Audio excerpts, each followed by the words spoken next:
don't know about you, but when I think of G-scale, I typically think of an outdoor garden style railroad, sometimes in a botanical garden, once in a while maybe around some sort of attraction, if you will. But I don't know that I've ever thought of G-scale as being something that a club would operate, number one, and number two, that it would be something that was both indoor and outdoor. And here, based at the end, ocean end, western end of the Skunk Railroad, is just such a club, and they have this G-scale rail line, which you've seen is both outside and then inside.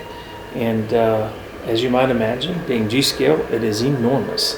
One of the things I appreciated about what I saw here was they did a nice job of scenicking some of the logging operations, and you'll see in some of these video clips some engines that are kind of just running back and forth through some of these areas, and they show how they might cut logs and then transport logs using cables and steam donkeys, different things to again get the logs to a central location where they'd be loaded onto waiting cars.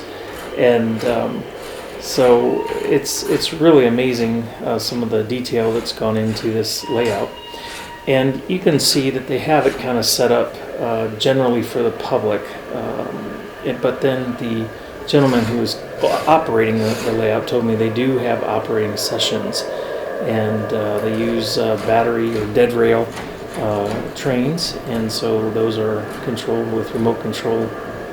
And I didn't get any details about what kind of operations they run, but as you can see, they have point to point. They have a big harbor kind of a scene. They have obviously the logging operation. There's a town, and then outside you've got a yard, you've got a roundhouse, and then there's quite a distance in between. So it's pretty amazing. This engine here, this diesel, represents the one that the real train typically is run or pulled with these days. As you saw in the pictures last week, or in the previous video, the steam engine is undergoing its rebuild that they're required to after something like 1,500 hours of operation or something like that. So if you go to their website, you can see pictures of the steam engine being used to pull passengers, but at this point, that's not the case. One of the things too, if you look at this view in particular, you can see this huge log at the edge, and it's actually pretty prototypical that there are logs that are so enormous that they dwarf even the steam engine. Yeah, pretty outstanding detailing here. And you know, that engine there would be a European style, but oh well, it works, right? In logging operations, if you happen to do any research in those, you'll see some somewhat unorthodox engines in use.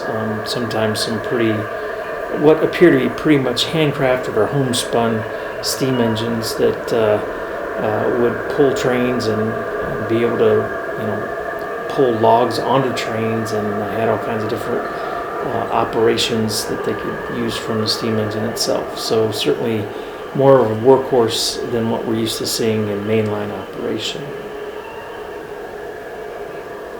The other thing that was kind of neat is, and you'll hear this in the video, is there's different sound effects that you get as you're kind of in different areas of the inside part, at least, which kind of added a level of realism that was really kind of cool. Appreciated that a lot. So these folks have done a great job with this rail line, and if you're ever able to see it in person, you won't be disappointed. It is quite the empire.